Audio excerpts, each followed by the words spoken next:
was really worried about it. Everybody thought it was just going to be a nice weekend. But very quickly, that changed. And by 11 a.m. on Sunday morning, it was a Cat 4. An absolutely enormous hurricane headed directly for Miami. Stop driving. It's not safe to be driving on these streets anymore. It's starting to rock and roll out here. Power eastbound to the electric wave. Yes, has begun to invade the land. Absolutely the most intense storm right now. It's coming shore. Get to that interior closet. Get your family in there.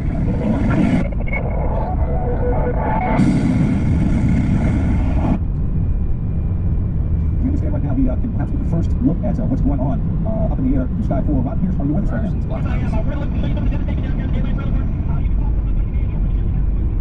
The destruction that Andrew left behind was completely staggering. Is a coal country surrounded by West Virginia. and this is 65 people died. Thousands and thousands of people lost everything. We're saying, Mommy, what happened? Why is this blood? My husband's holding the roof buttons. The father-in-law was holding everything fell off. This is terrible. I've never looked at this again. And while it was obvious to everyone that Andrew had been a big one, shortly after the storm made landfall, Karen knew that as soon as possible, her clients were going to need to know how much is the total damage going to be? What is the storm's price tag? And so that same morning, very early, we came into the office. They turned on the light and fired up the computer model. They wouldn't know the true extent of the damage for months. And the numbers, of course, were still flowing in. So that meant that we had to run as fast as possible, as many scenarios as possible. They plugged into the model estimates on where it made landfall, peak wind, size, as well as an estimate of all the values of all the properties that had been hit, the homes and the businesses, people's things, people's lives that had been in Andrew's path. And they run the model. And then changed the parameters, rerun the model, tweaking it and running it. Let's look at the uncertainty. Suit jackets had been taken off. Let's run it again. Sleeves had been rolled up. Does that look right? I don't know. Coffee had been spilled. It was pretty frantic. But because it was 1992, there were all in computers with headsets. No, we didn't have headsets. The time I don't think headsets even existed. We just had one major computer. It was a Sun Spark server. It had 16 meg of RAM and 1 gig of hard disk. But that's what we were running it on. So it was more like agitated waiting for the computer to spit out a number. The computer's getting really hot. Yes. The fan is whirring. Exactly. But finally, oh my God, they had your number. And then they just kind of sat there staring at it, asking each other, could that be right? because up until that very moment, The largest loss to date had been Hugo in '89, and that was only $4 billion. and the computer model was currently telling them that Andrew's price tag Could exceed $13 billion. Jesus. oh, that was 3 times higher than any hurricane ever. If you're right, and this thing costs $13 billion, what would that actually mean for you? That they had been dramatically underestimating the risk, and they had been dramatically underpricing their product. This is what she was trying to tell her clients all along. They'd not been charging people enough money for their insurance, and therefore they wouldn't have enough money on hand for what she was arguing would be A much bigger loss than they thought. Karen and her team faxed out that giant number. And within 30 minutes, the phone started ringing off the home. Karen's clients in London and New York refused to believe that number, saying things like, A few mobile homes and an Air Force base. How much can it be? And I'll bet you $5, it won't be more than $6 billion. We were getting so much skepticism. at least that's the kind of reaction she was getting from guys in suits leaning back in office chairs. But on the ground, it was a different story. It was unbelievable. It was just hard to fathom what happened. This is Danny. And I've been in the insurance industry right at 31 years now. In 92, Danny was a loss adjuster, and 3 weeks after Andrew hit, he was down in the wreckage of South Florida, Street signs were blown away. There were no landmarks. just trying to do his best to actually find the properties. Trying to reach policyholders, figure out how to get some cash into people's hands to be here. And every night, when he went back to his hotel, all the people sitting around the dinner table with him had been out working in the field all day too. You had a bunch of electrical workers there. You had a bunch of insurance adjusters and some military folks. You would cook out and you'd make the best of it. What was the dinner table conversation like? I listened. I was younger at the time, talking to adjusters that had been in this business a lot longer than I had. They didn't talk about the losses. They talked about the number of claims. I think it was more than 700,000. Were you getting a sense from these other adjusters that financially this was bigger than anything they had been involved with before? Yeah, absolutely no doubt. Sorry, I need to cut you off there. But yeah, from day one, you knew that it was bigger than anything that the insurance industry had ever dealt with before. It was evident that it was a change in industry. This is total devastation here at Tamiami Airport. When the total damage in dollar form finally came in, Karen had been right. It actually turned out to be $15 billion. There is not a group to be found in this neighborhood. And kind of overnight, people realized the homeowners and the business insurance had been woefully underpriced. And those insurance companies were in big trouble. A couple of carriers that we worked for became insolvent and ran into bankrupt. They basically went out of business. For some insurance providers, there was just no coming back from Andrew. Some of the guys were more experienced and they talked about kind of what's the assignment you would get, right? Because you didn't want to work for free, you didn't want to work for pennies on the dollar. And you've heard about that happening. Did you work for that happened to you? Yeah, I mean, what a cool thought, And the ones that didn't totally go under started to realize that they were going to have to start charging a lot more. However, those companies, along with worrying about their profits, also had to deal with government, the state government. And to these insurance companies, the government was saying, no way, You can't charge whatever price you want. how are the people supposed to afford insurance? And obviously, the insurance regulators in Florida wanted to tamp down increases to the consumers. And so a lot of these homeowner and property insurance companies just left. And to this day, most of them have not returned. And this all meant that when the dust of Andrew had settled, there were over 500,000 homes along the coast of Florida that did not find insurance. And you could argue that while that is hard, maybe it's for the best. Maybe people shouldn't be building there. Maybe it doesn't make any sense. But this is where the Florida government steps in again. Because people want to build there, and politicians want to give people what they want. And so, you had citizens stand the up. Florida legislature gets together and they create what becomes known as Citizens Property Insurance. It became the largest insurer in the state of Florida. A state-run insurance company which formed to insure any homeowners that aren't able to get cover in the private market. And they charge far less than the private insurance companies. If you're in South Florida and you can get citizens coverage at 30 to 40% less than the private market, you're going to do that. And since Andrew and Citizens Property Insurance, that coast has kept on booming. There was just a vast accumulation in the Tri-County area, which has continued to grow. And this government thing is underwriting all of this. Correct. Wow. It's crazy to take a bet that you know is going to lose. Right. And, you know, it's obvious that it's not just an economic bet they're taking, because when a hurricane rips its way along the Florida coast, along with all those buildings and properties, it's also destroying lives, people in harm's way. Robin, good morning. As you can see, the sun has come up here in Naples, and it's our first real view of the destruction and devastation left behind by Hurricane Irma. Extremely powerful and extremely dangerous Hurricane Katrina. Hurricane Center, Charlie heads toward the Florida West Coast. Since Andrew, there have been about 50, that's 50, hurricanes or tropical storms that have caused damage to property or loss of life in Florida. Hurricane Wilma barrels down on the Gulf Coast of Florida. Hurricane Ian, the strongest September hurricane to strike the Gulf Coast in more than 15 years. The extent. And we now know that climate change is warming the oceans and making the sea levels higher. And for hurricanes, that means bigger, stronger, more destructive storms plowing into more and more heavily built up coastlines and the people who live there.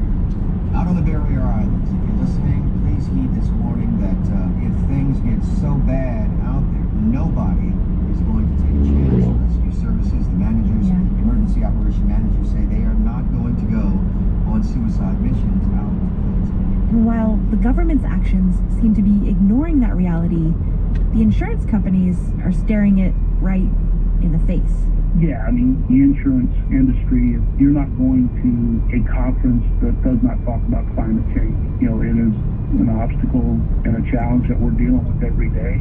And after Andrew, Karen's model, it really exploded, and, you know, every reinsurer had to have it. And every insurance company had to have it. And of course it grew to other perils, earthquakes, tornadoes, hailstorms. And Karen incorporates climate change data into a lot of her models. But whether or not they're effective, at the end of the day, it is a political decision, really, that, you know, for example, like wildfire in California, right now the California Department of Insurance, they won't allow the catastrophe models. For some reason, they don't want the catastrophe models. So, you know, what the hell is that about? Yeah, because they're afraid that it's going to make the premiums go up. But as a consequence, they have a huge availability problem, and they have the same problem after Andrew. They have a FAIR plan, which is the state insurer of last resort, that's ballooning now because you can't get wildfire insurance in California. wow. That's insane. Yeah, that's totally insane. It's like, let's put a blindfold on. Exactly. You know, it doesn't make sense. And just to be clear, California doesn't want that model to be run, because then there would be hard numbers staring them in the face, much like yours with Hurricane Andrew, about how big the bag they might be holding would be, and therefore premiums have to go up, therefore everyday Californians need to pay an extra $50 a month for their insurance. That's the idea? I can't speak to their motivation, but we can hypothesize on it, and if that's your theory, I'm not going to dispute it.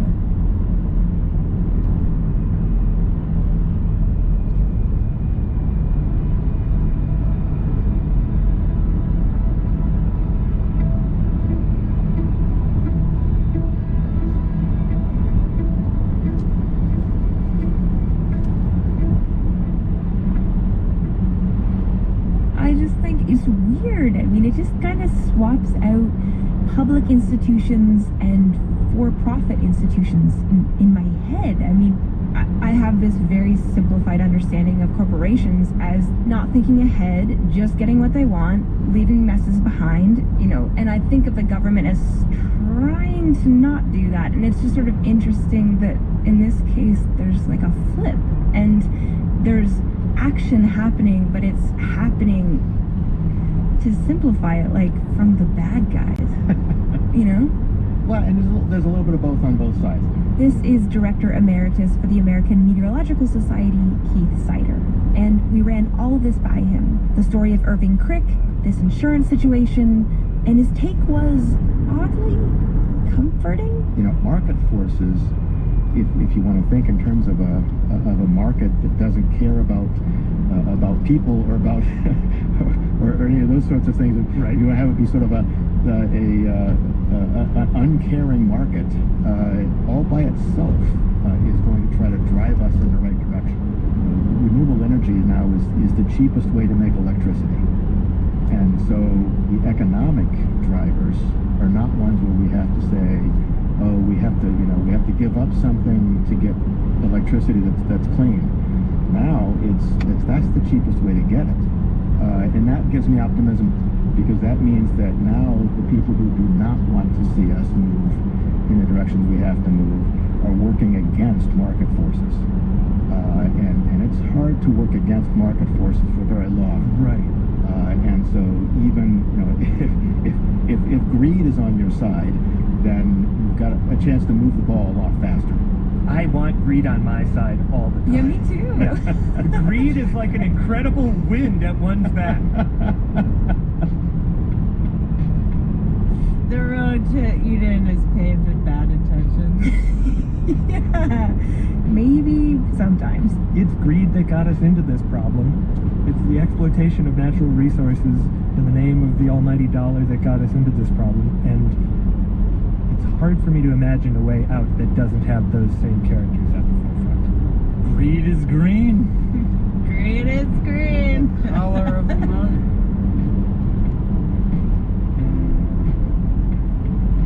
This episode was reported by Simon Adler and Annie McEwen, produced by Simon Adler and Annie McEwen, with sound and music from Simon Adler and Annie McEwen. Mixing help from Ariane Wack and Jeremy Bloom. Special thanks to Sandra Clark, Homa Sarabi, Sanji Dharmawan, Francisco Alvarez at Convoy Inc., Maureen O'Leary, and everyone at NOAA, Simon Elkabetz of Tomorrow.io, Jack Neff, Joe Pennington, Brad Coleman, Morgan Yarker, Megan Walker, Eric Bramford, Jay Cohen, and Irving Crick Jr. for supplying us with tons of great archival footage and audio. If you're curious to know more about the history of weather forecasting, go check out Chris Harper's book, Weather by the Numbers. Before we go, we wanted to let you know that we are working on an animated video with a very talented artist to illustrate this episode. It'll drop on YouTube in the next couple weeks, so keep an eye out on our social media profiles. We're at Radiolab on Twitter and Instagram, and you can also find us on Facebook. Also, for Butterfly and Mantis Shrimp members of the lab, we will be hosting a live Ask Me Anything session about this episode with producer Simon Adler and a very special guest, the god of thunder, Thor. Or Poseidon. Come and find out. Keep an eye on your inboxes for an exclusive invitation. If you'd like to take part, you can join the lab at radiolab.org/join. If you aren't already a member, cannot wait to see you there. That'll do it for today's News at 9. Stay safe out there. Bring your umbrella. Get your snow tires. Radiolab was created by Jad Abumrad and is edited by Soren Wheeler.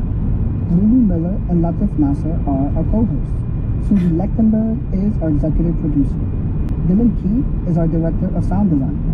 Our staff includes Simon Adler, Jeremy Bloom, Becca Brosler, Rachel Cusick, Akeri Foster Keys, W. Harry Fortuna, David Gable, Maria Paz Gutierrez, Sindhu Narasan Bandan, Matt Keelty, Annie McEwen, Alex Neeson, Sarah Kari, Ana Rasquet Paz, Sarah Sandback, Ariane Wack, Pat Walters, and Molly Webster, with help from Andrew Vinales.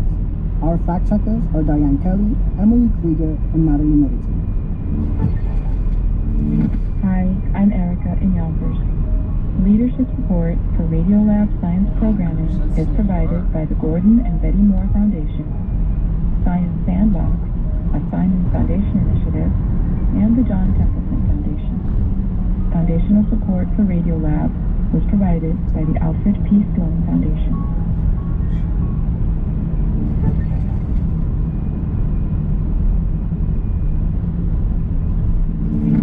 Hey, it's Latif. Radiolab is supported by the John Templeton Foundation, funding research and catalyzing conversations that inspire people with awe and wonder.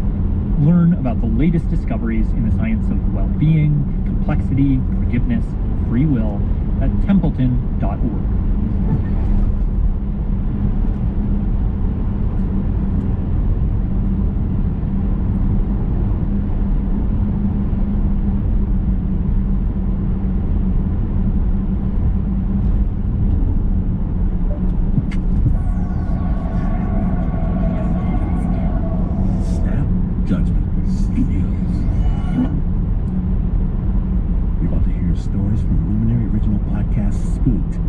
get more as they release.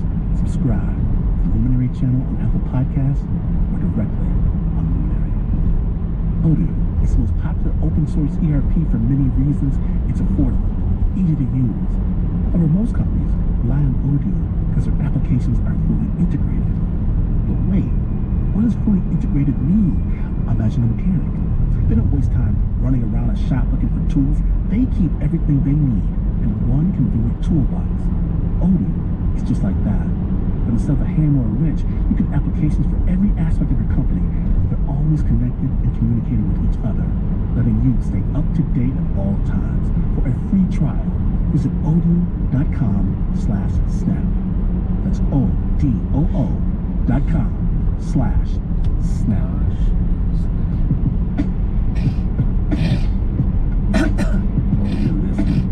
The Snap Judge's All Hallowed Eve special, featuring stories from our sister podcast, Scooped, Luminary Original. My name is Lee Washington. Now, we're going to hear from Mary Myers, a young mother in Beaumont, Texas, and Mary's just designed a dress for her daughter Morgan to wear in a beauty pageant, and Mary wants everyone to see it.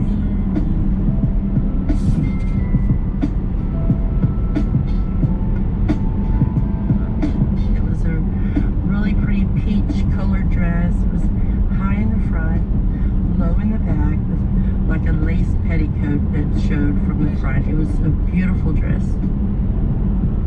After the pageant, I didn't want to just hang it in a closet.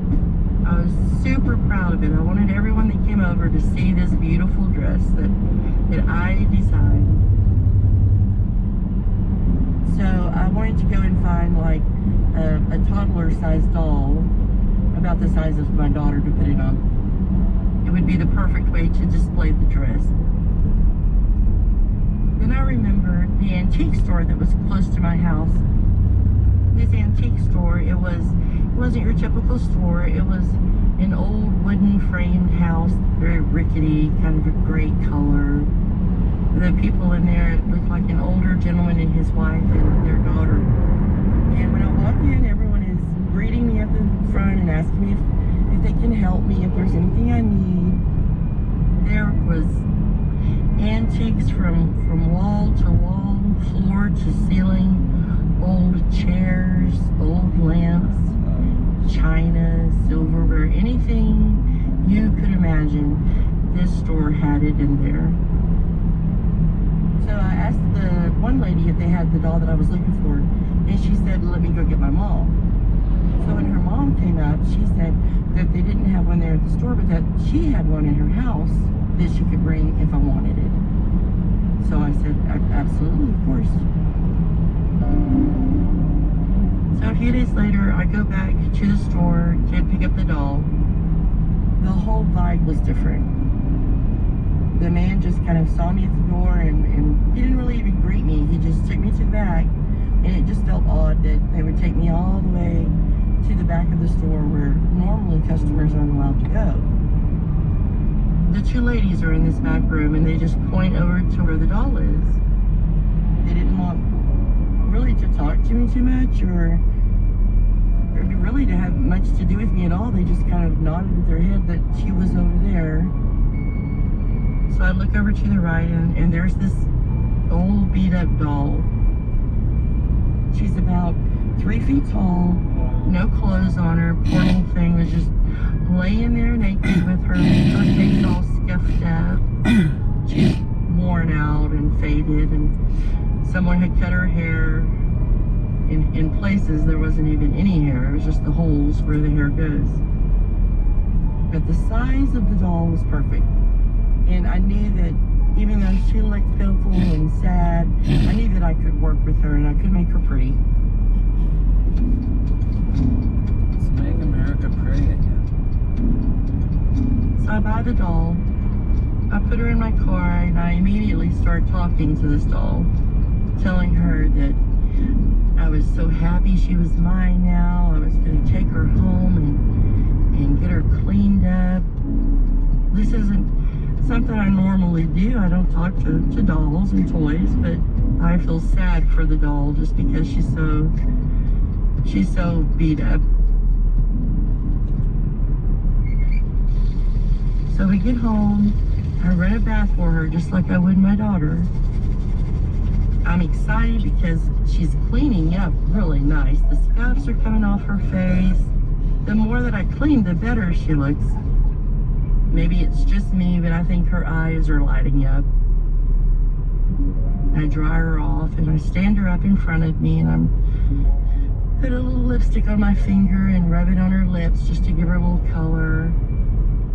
Draw a little eyeliner just so her eyes will brighten up. Put a little rouge on her cheeks so that her cheeks are flush.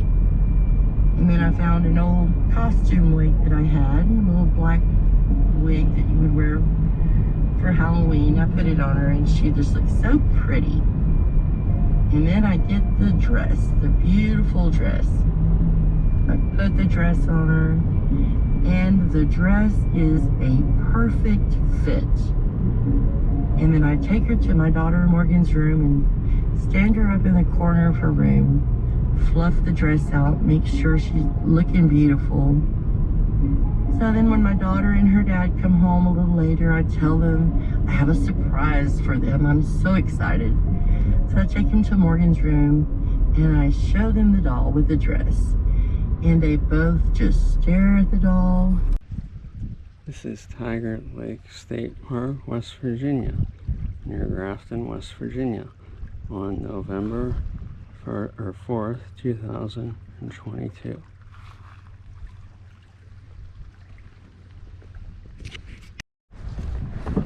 Tygart Lake, West Virginia.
Thank you for watching my adventures. My adventure on Tygart Lake in Taylor County, West Virginia, near Grafton, at Tygart Lake State Park continues. It's a warm November day, about 75 degrees today down here on November 4th, 2022. I haven't seen any fish. This lake looks kind of barren, like it's sort of closed down for the winter. You can see they lowered the water level. It's got to be at least 20 feet. I saw a couple of other kayakers, but in general it's pretty deserted. And people are hiking around on some of the rocks along the edge. All the docks are kind of stuck up on the rocks.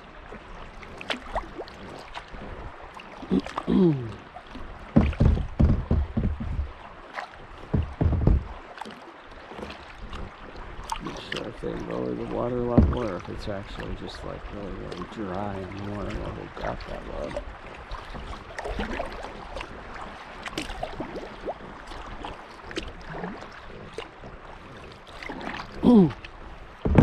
I saw a couple of mallard ducks, a killdeer, mostly birds.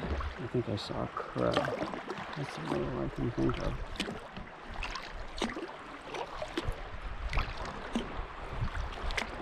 Since this is a big giant lake, I don't want to make it boring. Try to put in a lot of time lapse. Here we go.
it.